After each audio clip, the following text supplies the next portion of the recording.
వసంత పంచమి సందర్భంగా ఆలయాలన్నీ కూడా భక్తులతో కిటకిటలాడాయి. కరీంనగర్లోని చైతన్యపూర్లో ఉన్నటువంటి మహాశక్తి ఆలయంలో ఉదయం నుంచి కూడా భక్తులు పెద్ద ఎత్తున తరలి వచ్చారు. వాళ్ళంతా కూడా అక్షరాభ్యాసం తీసుకుంటున్నారు. చదువుల తల్లి అమ్మవారి దయా దాక్షిణ్యాలు కావాలి. అమ్మవారి అలంకరణ చూస్తున్నాం మనం.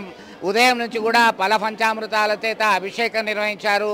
అంతా శుభం జరగాలని కోరుకుంటూ భక్తులు పెద్ద ఎత్తున వివిధ ప్రాంతాల నుంచి తరలి వస్తున్నారు. అసలు వసంత పంచమి యొక్క విశిష్టత మనం స్థానిక వేద పండితులు ఉన్నారు, తెలుసుకుందాం. చెప్పండి, వసంత పంచమి సరస్వతి అమ్మవారికి విడదీయరాని అనుబంధం మనం గత ఎన్నో కాలం నుంచి చూస్తున్నాం. ఎట్లా చూడవచ్చు?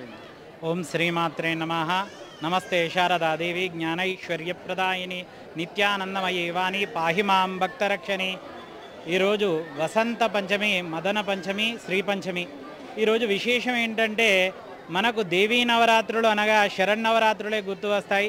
ఇవి గుప్త నవరాత్రులు అని ఇప్పుడు అమ్మవారి నవరాత్రులు జరుగుతాయి.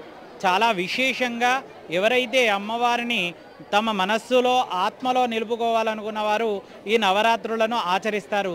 అందులో భాగంగా పంచమి నాడు అమ్మవారు ఉద్భవించింది, శ్రీ పంచమి నాడు. కాబట్టి ఎవరైతే ఈరోజు సరస్వతీదేవిని పూజిస్తారో వారి కోరికలన్నీ కూడా అమ్మవారు నెరవేర్చుతుంది. అలాగే అజ్ఞానమనే అంధకారాన్ని తొలగించి జ్ఞానమనే దివ్య జ్యోతిని వెలిగిస్తుంది. అందుకే సరస్వతీదేవి పూజ ఈరోజు విశేషంగా జరుగుతుంది.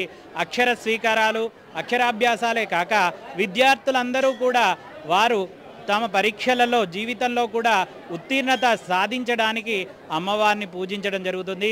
ఈరోజు మన మహాశక్తి దేవాలయంలో ఉదయాత్పూర్వమే మహా అభిషేకము, కుంకుమార్చనలు జరిగాయి. ఇప్పుడు అక్షరాభ్యాసాలు, పుస్తక పూజలు జరుగుతున్నాయి. అలాగే కరీంనగర్ పట్టణం నుండే కాకుండా దగ్గరలో ఉన్నటువంటి గ్రామాలన్నిటి నుండి కూడా అమ్మవారిని దర్శించుకోవడానికి భక్తులు తండాలుగా వచ్చి అమ్మవారిని పూజిస్తూ అర్చిస్తూ అమ్మవారి అనుగ్రహ కృపకు పాత్రులవుతున్నారు. ఓం శ్రీమాత్రే నమః. మొత్తం మీద వసంత పంచమిని శ్రీ పంచమి, మదన పంచమి అని కూడా అంటారని వివరిస్తున్నారు. గుప్త నవరాత్రిలో భాగంగా అమ్మవారిని యొక్క మనకు ఆశీస్సులు ఉంటే అంతా శుభమే జరుగుతుంది. ఎందుకంటే పెద్దలు చెప్పేవాళ్ళు నోరు మంచిదైతే ఊరు మంచిదని చెప్పి. వాక్కుకు అధిదేవత అమ్మవారు, వాక్కుకు అధిదేవత అమ్మవారు కాబట్టి దీనికి సంబంధించినటువంటి విశేషమైనటువంటి పూజా వ్రతాలు చేస్తున్నారు. ప్రస్తుతం ఇదంతా కూడా పెద్ద ఎత్తున తరలి వచ్చినటువంటి భక్తజన సమూహాన్ని చూస్తున్నాం. చిన్నారుల చేత అక్షరాలు దిద్దిస్తూ వాళ్ళు చదువుల్లో రాణించాలని చెప్పి అమ్మవారిని కోరుకుంటున్నటువంటి పరిస్థితి, వేడుకుంటున్నటువంటి పరిస్థితిని మనం గమనిస్తున్నాం. పెద్ద ఎత్తున వేలాది మంది వివిధ ప్రాంతాల నుంచి తరలి వచ్చి వాళ్ళ యొక్క కోరికలన్నీ కూడా నెరవేరాలని చెప్పేసి అమ్మవారికి అత్యంత భక్తి శ్రద్ధలతో పూజలు చేస్తున్నటువంటి పరిస్థితి. ఇటు కుంకుమార్చనలు, పుస్తక పూజలు, పలకలు, శ్రీకారాలు వాళ్ళతో చేసి అక్షరాభ్యాసం చేసినట్టయితే అమ్మవారి సన్నిధానంలో అక్షరాభ్యాసం చేస్తే అక్షరగానం లభిస్తుంది. అక్షరజ్ఞానం లభించడం వల్ల వారు వివిధ